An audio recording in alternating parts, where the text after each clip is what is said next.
baako ye wo bebia ne nto aso su ku e wo hono mo wako school dem ko kra de obedru ya eja hurehura ba ne homne so ema na japade dodo no ana ahye a eka na abeto ne so sanso na ohene baako so akasa kire se ne mpotem hono mo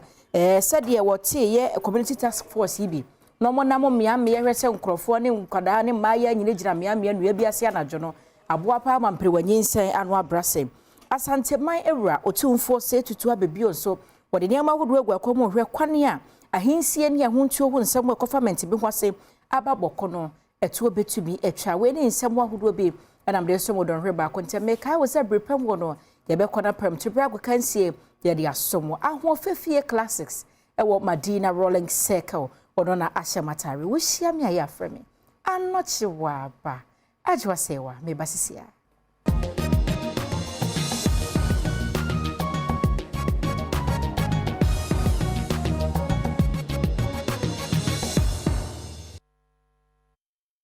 afense mu nchemo no medito aswama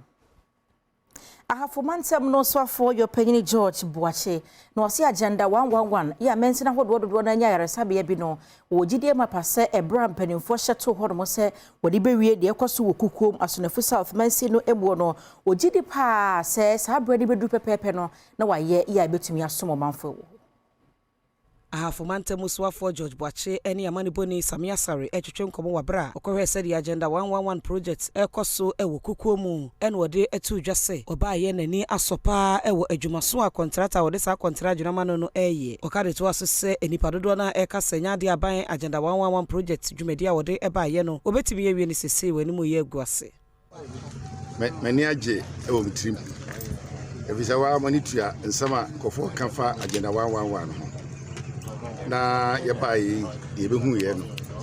na je se obi o ye Dalton Thomas bi o behu ye a o nsa ba na bodwuma enti befa sa kwenye so de mabo contractor for na de adwuma na show mo nsa no bo ma ba so pa enwachi ena Asonafo South Mensiri Krache Frank Edusipoku editu just contractors a wode adwuma ihye wo nsa eye wadwuma yi esanse Mensiri Assembly panimfo so etai wachi ochemu sese adwuma yi edananom ene omanfo akoma so pa senti ohwe kwan se contractor no enche wode beba awieye support mu he be de ma wo as time goes on ya ba ha besra wo ene omudi nkomo last week ya no mu be site meeting me buy me hu se ene me be e ka kire mu se omunya no ye hu se omoye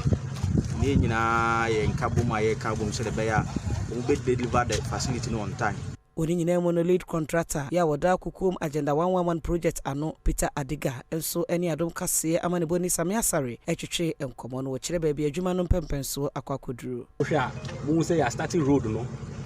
ya road access ni nyina di market bibia HSA in the next few months be ba no bia by the time president be wa be sry